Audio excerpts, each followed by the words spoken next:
देखिए, चिंता की बात तो ये है ही ना कि 8 दिन हो गए और 8 दिन के बाद भी अभी तक कोई सुराग नहीं मिल रहा है। अभी तक इस बात का अंदाज़ा तक नहीं लग पा रहा है कि इस घटना को और एक ऐसे व्यक्ति के साथ, मुझे नहीं लगता कि हम में से किसी को भी ये बताने की ज़रूरत है। हम सबका कहीं ना कहीं व्यक्तिगत तौर पर, और मैं आप सबकी भी बात कर रहा हूँ, मीडिया के भी साथियों का, मुझे लगता है कि व्यक्तिगत तौर पर कहीं ना कहीं उनसे परिचय रहा ही है।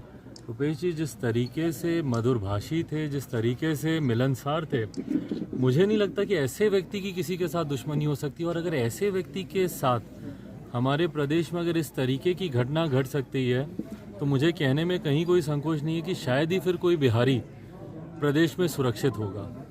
एक ऐसी जगह पर यह घटना घटी जो बिहार का केंद्र है, जहाँ पे तमाम रसूखदार लोग रहते हैं, भले वो प्रशासन के लोग हों, शासन के लोग हों, वहाँ पर ऐसी घटना घटती है। देखिए, मैं निरंतरता में इसी बात की चिंता मैं जताता आया हूँ। लोग कहते हैं कि मैं राजनीति कर रहा हूँ, पर मेरे लिए आज अगर मैं रुपेश जी की बात कर रहा हूँ तो मैं अपने भाई के लिए मैं बात कर रहा हूँ, मैं अपने साथी, अपने दोस्त के लिए मैं बात कर रहा हूँ। मैं अगर बोलूँगा तो कहा जाएगा कि भैया राजनीतिकरण क्या किया जा रहा है, सरकार पे पुनः सवाल उठा रहे हैं। इसलिए सवाल उठा रहे हैं क्योंकि मुख्यमंत्री के खिलाफ ये बोलते आए हैं। पर आप ही मुझे इस बात का जवाब दीजिए ना कि अगर 8-8 दिन तक अगर आपको पता नहीं चलता है कि किसने हत्या की, कोई सुराग तक नहीं मिलता है, सीसीटीवी कैमरे काम नहीं कर रहे हैं, इस पर कार्रवाई क्या की गई अभी तक बताएं ना। बार बार कहा जाता है कि निरंतर हम मॉनिटरिंग कर रहे हैं, इतनी टीम बैठा दी गई, इतनी कमेटियां बैठा दी गई, तो क्या फ़ायदा उस टीम का और उस कमेटी का कि अगर 8 दिन तक आप सुराग तक नहीं लगा पाए।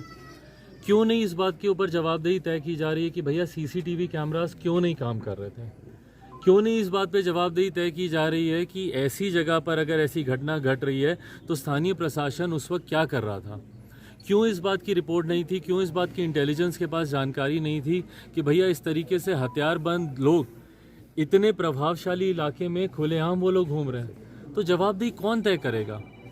इस बात को अभी तक क्यों नहीं सुनिश्चित किया जा रहा कि यहाँ पर जो परिवार के बाकी लोग हैं, कल को इस बात का क्या प्रमाण है कि भैया परिवार के साथ भी दुश्मनी नहीं निकाली जाएगी। क्यों यहाँ पर परिवार को सुरक्षा नहीं दी जा रही है। जो व्यक्ति उनके साथ दिन रात 24 घंटे रहता था, अमन है जो उनके साथ दिन रात रहते थे, क्यों नहीं इनको सुरक्षा दी जा रही है। अगर उनके ऊपर अगर इस तरीके की कार्रवाई की जा सकती है तो कल को हो सकता है कि अपराधी दुश्मनी निकालने के लिए इनके साथ भी वही बर्ताव करें। इनको क्यों नहीं सुरक्षा दी जा रही है। यहाँ पे परिवार के लोगों को क्यों नहीं सुरक्षा दी जा रही है। उनके भाई साहब का कहना है कि कल को इस घर को दुश्मनी में डायनामाइट से उड़ा दिया जाए या अपराधी इसी तरीके से घर में बंदूकों से लैस होकर आगे हम बार बार निरंतरता में मैं हमारे मुख्यमंत्री, हमारे गृह मंत्री की भी जो जिम्मेदारी संभालूं, उनसे मैं यही आग्रह करूं कि कम से कम इतना तो कीजिए। हमारे प्रदेश के मुख्यमंत्री हैं आप, आपसे अगर उम्मीद नहीं अभी कोई रखेगा तो कौन रखेगा।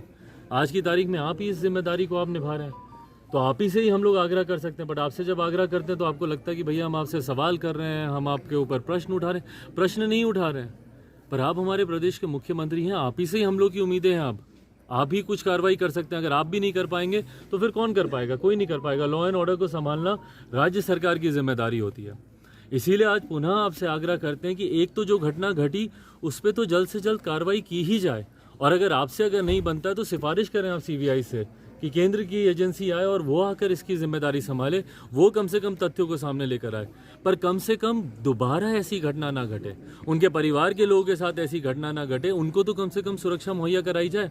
यहाँ पर क्यों नहीं पुलिस की तैनाती है, क्यों नहीं यहाँ पे सुरक्षा बल यहाँ पे तैनात है। लोग आ रहे हैं, जा रहे हैं, दुनिया भर के लोग, जाहिर सी बात है संतानवा देने के लिए या यहाँ पे परिवार के साथ खड़े होने के लिए भी कई लोग आ रहे हैं। पर उसी की आड़ में कोई अगर अपराधी भी यहाँ पर घुस आता और यहाँ पर उसी तरीके की घटना को अंजाम दे दे तो कौन जिम्मेदारी लेगा। इसीलिए सबसे पहले तो आप सबके माध्यम से मैं लिखित रूप में भी मैं आग्रह करूँगा। मैं यहाँ से मैं फ़ोन भी लगा रहा था पर मेरी बातचीत नहीं हुई प्रशासन के लोगों से, पर मैं उनसे आग्रह करूँगा कि सबसे पहले परिवार के लोगों को यहाँ पर सुरक्षा दी